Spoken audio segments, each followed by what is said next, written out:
తిహార్ జైల్లో చిప్పకూడు తిని దిమాగ్ ఖరాబ్ అయిన కవితక్కకి నా యొక్క ప్రశ్నలు. జనసేన కార్యకర్తగా, జనసేన అభిమానిగా, పవన్ కళ్యాణ్ గారి అభిమానిగా, నువ్వు తిహార్ జైలుకి ఎందుకు వెళ్ళావు? నిన్ను జైల్లో 5 నెలలు ఎందుకు పెట్టారు? దొంగ పనులు చేసావని, డబ్బులు అడ్డంగా దొబ్బేశావని పెట్టారు. నీలాంటి వ్యక్తులు నిజాయితీ పడిన పవన్ కళ్యాణ్ గారిని అట్లా అనొచ్చా కవితక్క? ఏమైంది నీకు? ఓహో, తినది అరగట్లేదా? చెప్పకూడదు తిని ఇంట్లో కూర్చుని తినాలంటే కష్టంగా ఉందా నీకు? లేకపోతే ఎర్రగడ్డకెళ్ళి చూపించుకో ఒకసారి. అంతేగాని పవన్ కళ్యాణ్ గారి గురించి మాట్లాడుతున్నావు. అసలు ఏమన్నా వ్యక్తిత్వం ఉందా అసలు నీకు? ఆయన సీరియస్ పొలిటీషియన్ కాదని చూడండి ప్రజలారా, దురదృష్టవశాత్తు ఉప ముఖ్యమంత్రి అయ్యాడు. ప్లస్ ఒకవైపు చెగువేరా అంటాడు, మళ్ళా సనాతన ధర్మం అంటాడు, ఏంటంటే మాట్లాడుతున్నాడని ఎగతాళిగా పొగరుతో మాట్లాడింది ఆ విలేకరుతోటి. ఒక్కటి మాత్రం తెలంగాణ ప్రజలకు కావచ్చు, ఆంధ్రప్రదేశ్ ప్రజలకు కావచ్చు తెలిసింది ఏంటంటే, తెలంగాణ ప్రజలు అమాయకులు. వారి అమాయకత్వాన్ని అడ్డంగా పెట్టుకుని తెలంగాణ సెంటిమెంట్తో అధికారంలోకి వచ్చి బలిసి మాట్లాడుతున్నారు కవితక్క గారు అని అటు తెలంగాణలోను ఇటు ఆంధ్రాలోను అనుకుంటున్నారు. అంతేనా కవితక్క గారు?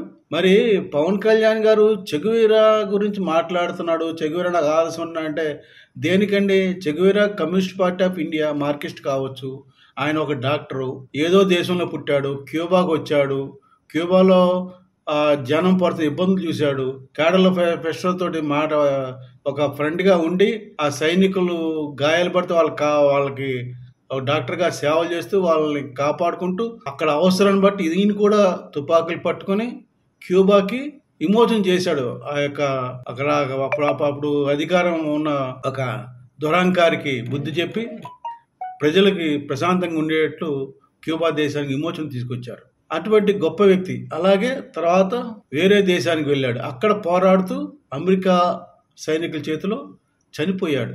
అది చెగువీరా యొక్క వాస్తవం కథ. అది అంటే పవన్ కళ్యాణ్ చెగువీరా బొమ్మ ఎందుకు పెట్టుకున్నాడు? తన కులం కాకపోయినా, తన వాళ్ళంటే తన తమ్ముడు, అక్క, చెల్లి, బంధువు ఇట్లా కాకపోయినా, తన మతం కాకపోయినా, తన దేశం కాకపోయినా, ఎవరైనా ఒక మనిషి, ఒక వ్యక్తి కష్టాలు ఉంటే ఆదుకోవాలనే మనస్తత్వం చెగువీరా గారిది. దాన్ని మాత్రమే పవన్ కళ్యాణ్ గారు తీసుకున్నారు. అది కమ్యూనిస్ట్ పార్టీయా ఉద్దేశమా లేకపోతే సనాతన ధర్మం అని కాదండి. అది చెగువీరా గారి యొక్క మానవత విలువల్ని తీసుకున్నాడు పవన్ కళ్యాణ్ గారు. నేను చాలాసార్లు చెప్పాను ఈ విషయం. ప్రతి పనికి మాలేదవా, అటు కమ్యూనిస్టులు కావచ్చు, దరిద్రం, చాలా మంది దరిద్రులు అందరూ కూడా చెగువీరా అంటాడు పవన్ కళ్యాణ్. చెగువీరా ఎందుకండి? చెగువీరా ఆయన వ్యక్తిత్వం కావాలండి. పవన్ కళ్యాణ్ గారు చెగువీరా వ్యక్తిత్వంలో ఉన్నాడు, పాటిస్తున్నాడు లేదా? మొన్నటికి మొన్న అటు అరకు వ్యాలీలో తన కొడుక్కి సింగపూర్ లో యాక్సిడెంట్ అయ్యి సీరియస్ గా ఉన్నా కూడా మాటిచ్చాన్ని అడగతల్లి బిడ్డలకు తోడుగా ఉండి ఆ కార్యక్రమాలని చేసి ఫినిష్ చేసి అప్పుడు సింగపూర్ వెళ్ళాడు. అంత ఉదాత్తమైన వ్యక్తి. అటువంటి వ్యక్తిని ఎన్ని 100 కోట్లు దానం చేశాడు ఈ రాష్ట్ర ప్రజలకి, ఈ దేశ ప్రజలకి. అటువంటి ఉదాత్తమైన వ్యక్తికి, విలువలున్న వ్యక్తికి ఈ యొక్క పనికిమాలిన కవితక్క దొంగ 5 నెలలు తిహార్ జైల్లో ఉన్న వ్యక్తి మాట్లాడుతుంది. ఆయనకి సీరియస్నెస్ లేదట పాలిటిక్స్ లో.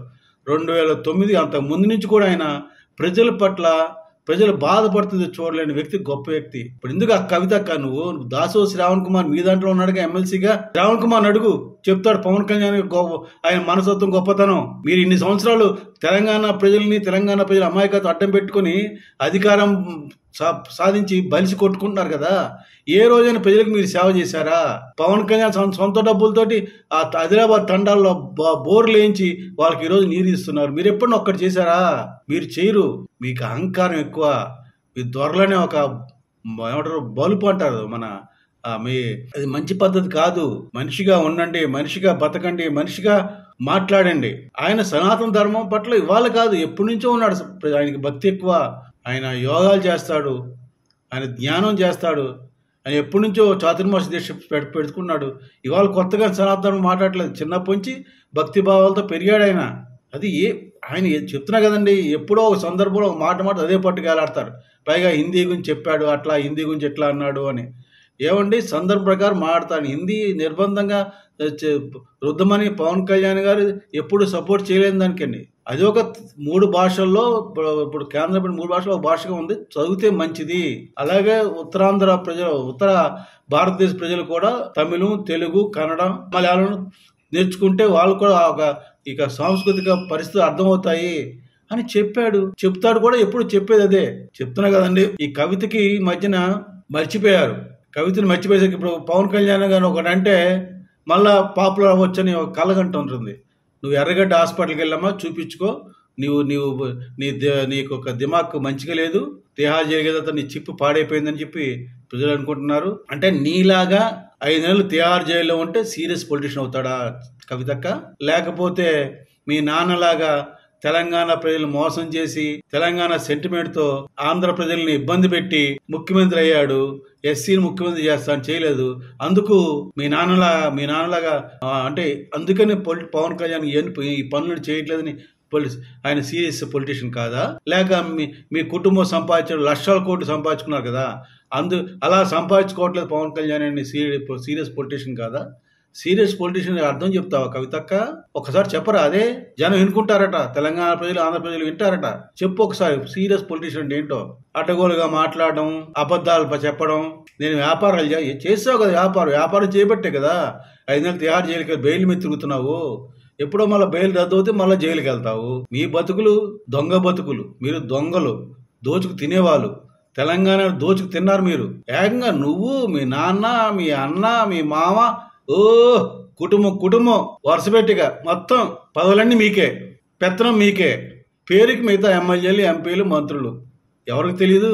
మీరు ఒక్కటి గుర్తుంచుకో కవిత, నువ్వు మీ అన్న కేటీఆర్ ఇద్దరు కలిసి పవన్ కళ్యాణ్ గారి సినిమాలు వస్తున్నప్పుడు ఎంత వికృత చేష్టలు చేశారో, సినిమా రాకుండా చేయాలని సినిమా థియేటర్ వద్ద ఎంత హంగామా చేశారో మాకందరికీ తెలుసు. తెలంగాణ ప్రజలకు ముఖ్యంగా తెలుసు. కొమరంపులి సందర్భంలో కానీ ఇంకొక సినిమా విషయంలో కానీ ఇట్లా మీరు కావాలని పవన్ కళ్యాణ్ గారిని మీరు ఎగతాళి, వారి సినిమాలు రాకూడదు, వారి సినిమాలు రిలీజ్ కాకూడదు, ఆ సినిమా అడ్డుకోవాలి ఎన్నిసార్లు ప్రయత్నం చేశారో తెలంగాణ ప్రజలకు బాగా గుర్తుంది. అందుకనే అవకాశం కోసం చూశారు. 2023లో పవన్ కళ్యాణ్ గారు మీకు బాగా దెబ్బ కొట్టి గోయమంచి ఇంటి దగ్గర పెట్టించాడు. అలాగే జగన్మోహన్ రెడ్డిని కూడా బొందలో పెట్టి ఓడించి బొందలో పెట్టాడు మీ ఇద్దరిని. ఇది మాత్రం వాస్తవం. ప్రధానమంత్రి మోడీ గారు పవన్ కళ్యాణ్ గారిని మెచ్చుకుంటూ, ఆయన పవన్ కాదు, ఏ ఆంధ్ర తుఫాన్ లాంటి వ్యక్తి, ఏదైనా సాధించగలడు, చేస్తాడు, చేయగలడని మెచ్చుకుంటే మీకు తెలియట్లేదా? అటువంటి గొప్ప వ్యక్తిని పట్టుకొని మహారాష్ట్ర ఎన్నికల్లో మీ నాన్న తిరిగాడు, అందరు తిరిగారు, ఏదో ఒక సీటు గెలిపించుకోగలిగారా? మరి పవన్ కళ్యాణ్ ఎన్ని సీట్లు గెలిపించాడు? భారతీయ జనతా పార్టీకి కానీ, అనుబంధ శివసేన కావచ్చు, షిండే వర్గానికి కావచ్చు. అంటే ఆయన ఖ్యాతి అలా పెరుగుతూ ఉంటే చూసుకోలేకపోతుంది, చూసి తట్టుకోలేక ఈ కుళ్ళు ఏడుస్తున్నారా? దిక్కుమాలిన మనసత్వం కలిగిన కవితక్క, నోరుంది కదా అని ఇష్టం వచ్చి మాట్లాడొద్దు కవితక్క. తప్పది, పద్ధతి కాదు. ఖబర్దార్, ఒళ్ళు దగ్గర పెట్టుకో. కవితక్క మాట్లాడేటప్పుడు పద్ధతిగా మాట్లాడు. నువ్వేదో శుద్ధ పోసవని అనుకోవద్దు. నువ్వేంటో, మీ నాన్న ఏంటో, మీ అన్న ఏంటో అందరు బతుకులు బయటపడతాయి. ఆల్రెడీ నువ్వు జైలుకి వెళ్ళి వచ్చావు, తొందర లేదు, ఒకరోజు అటు ఇటుగా అంతే, అంతా బయటకు వస్తారు. నిష్కల్మషమైన వ్యక్తి, నిజాయితీ గల వ్యక్తి, ప్రజల కోసం పుట్టిన వ్యక్తి, కారణ జన్ముడు పవన్ కళ్యాణ్ గారు. అటువంటి గొప్ప వ్యక్తిని అన్న ఎవ్వరు కూడా ఈ భూమి మీద పుట్టి అని ఆయన అన్న కాంబినేషన్ ఎవరు కూడా బాగుపడలేదు, బాగుపడరు. నువ్వు కూడా అంతే, మీ కుటుంబం అంతే, బాగుపడరు. భగవంతుడు క్షమించడు. ఇది వాస్తవం, ఇది సత్యం. గుర్తుంచుకో కవితక్క. దొంగ వ్యాపారాలు చేసి నువ్వు అబద్ధాలని నిజాలు చేయాలని ప్రయత్నం చేస్తూ ఎలా మాట్లాడతావో, నీ యొక్క వ్యక్తిత్వం ఏంటో 2 రాష్ట్రాల ప్రజలకు ప్రజలకు తెలుసు. వాళ్ళు హేళన చేస్తున్నారు, నవ్వుతున్నారు. ఇది గ్రహిస్తే మంచిదని కవితక్కకి నేను చెప్తున్నాను. కవితక్క, జర భద్రంగా ఉండు. దినాలు ఎప్పుడు ఒకలా ఉండవు, రోజులు ఎప్పుడు ఒకలా ఉండవు. మంచిగా ఉంటే మంచి ఉంటుంది. ఇలా చెడుగా మాట్లాడితే పవన్ కళ్యాణ్ గారు జనసేనకులు ఏం చేయాల్సిన పనిలే. పైన భగవంతుడు, ఎందుకంటే భగవంతుడికి అనుగ్రహమైన పుత్రుడు పవన్ కళ్యాణ్ గారు. ఆయన కారణ జన్ముడు, ఆయన ప్రజల కోసం పుట్టాడు, ప్రజల కోసమే జీవిస్తున్నాడు. అటువంటి వ్యక్తిని అంటే భగవంతుడు క్షమించడు. ఇది తెలుసుకో కవితక్క. తెలుగు గమనించమని మీకు తెలియజేసి విరమిస్తున్నాను. జై జనసేన, జై హింద్.